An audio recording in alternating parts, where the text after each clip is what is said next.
Sir మీకు ఒక విషయం చెప్తే సర్ప్రైజ్ అవుతారు. చమ్మక్ చంద్ర హీరోగా తను ఒక కథ రాసుకున్నాడు.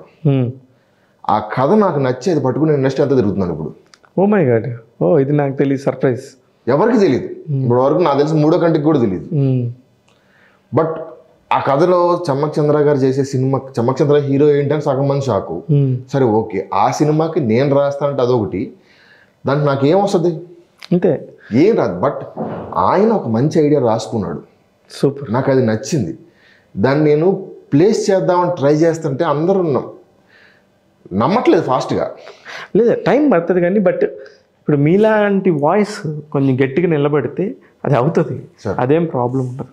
అయితే కొంచెం టైం తీసుకుంటా, టైం టేకింగ్. ఓకే, ఊరికే వచ్చాము ఇండస్ట్రీలో సినిమా చేయాలి, 3 కోట్లో చేద్దాం, 2 కోట్లో చేద్దాం, ఇండస్ట్రీలో కలర్ఫుల్ లైఫ్ కోసం చేద్దాం, పరిచయాల కోసం, వేస్ట్ మనం వచ్చింది వాటి కోసం కాదు, అసలు ఉండవు కూడా సార్, అవి ఎక్కువ కాలం ఉండదు యాక్చువల్లీ.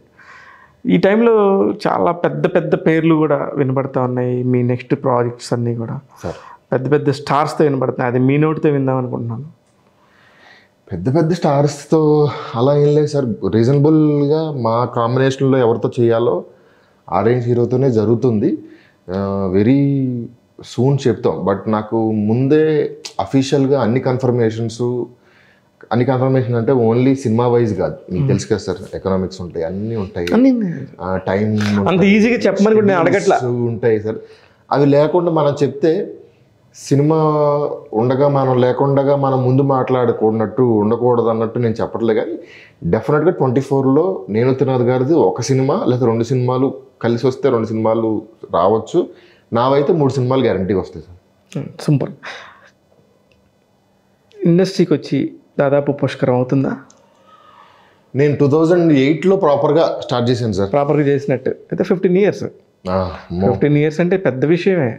మీకు తెలియదేమో తిరుగుతా తెలియకుండా తిరిగారేమో, స్ట్రగ్లింగ్ పోయింది కదా సార్. అందుకనే నా ఉద్దేశం నేను పుష్కరం అన్నాను. బట్ మీరే 3 ఏళ్ళు చెప్పారు కానీ అమ్మో 15 ఏళ్ళు అయిపోయిందంటే కష్టమే. అదే ఇందులో అసలు లైఫ్లో ఒక్క మాట చాలరా అని ఫీల్ అయిన హ్యాపీ మూమెంట్ ఏంటి, బాధపడిన ఫీలింగ్? హ్యాపీ మూమెంట్ సార్, స్పెసిఫిక్గా అద్భుతంగా ఫీల్ అయిన మూమెంట్ అంటే నాకు నిజంగా ఏం గుర్తురాట్లేదు సార్. నేను అన్ని విషయాల్లో హ్యాపీగా ఉంటాను. బట్ నిజంగా తుళ్ళిపడిపోయి ఆనందపడిపోయింది ఎక్కడ గుర్తురాట్లేదు సార్ నాకేమి.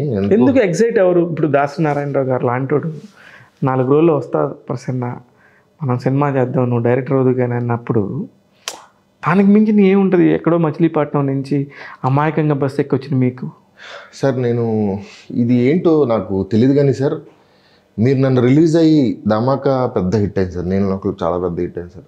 నన్ను రిలీజ్ అయిన రోజు మీరు కలవండి, ఇంతకు మించి 1 గ్రామ్ ఆనందం కానీ 1 ఇంచ్ ఆనందం కానీ ఎక్కువ నా ఫేస్లో మీకు కనపడదు సార్. కనపడదు, అది ప్రాబ్లం నాకు యాక్చువల్లీ కనపడదు సార్. నేను ఏంటంటే సార్, మరి ఎందుకు మరి కొంతమంది సక్సెస్ని సీరియస్గా తీసుకుంటారో, లేకపోతే మనం డెమీ గాడ్స్లా కొంతమంది ఫీల్ అయ్యి వేరేలాగా వాక్ చేసి వేరేలాగా చేస్తారని నాకు తెలియదు సార్.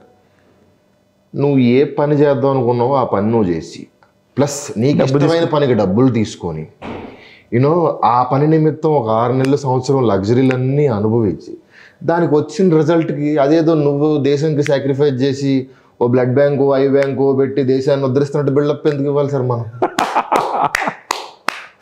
ఇప్పుడు నా కష్టార్జితంతో నేను బ్లడ్ బ్యాంక్ పెట్టాను చిరంజీవి గారి లాగా అనుకోండి సార్. అప్పుడు ఆ రోజు నేను ఇస్తున్న డబ్బుల వల్ల, నా కష్టార్జితం వల్ల 10 మంది బతుకుతున్నారు, 10 మందికి లైఫ్ వస్తుంది అన్న రోజు నువ్వు హ్యాపీ ఫీల్ అయితే దానికి ఒక అర్థం ఉంది. కానీ సార్, నా కడుపు కోసం నేను పనిచేసి దానికి డబ్బులు వచ్చి ఆ సినిమా తప్పు చేయకుండా ఒళ్ళు దగ్గర పెట్టుకు పని చేసినందుకు అమ్మాయి కరెక్ట్గానే పని చేసాం అనుకోవాలి తప్ప దానికి అంతకుమించి సీరియస్గా తీసుకోవాల్సింది ఏముందో నాకు అర్థం కాదు ఫస్ట్.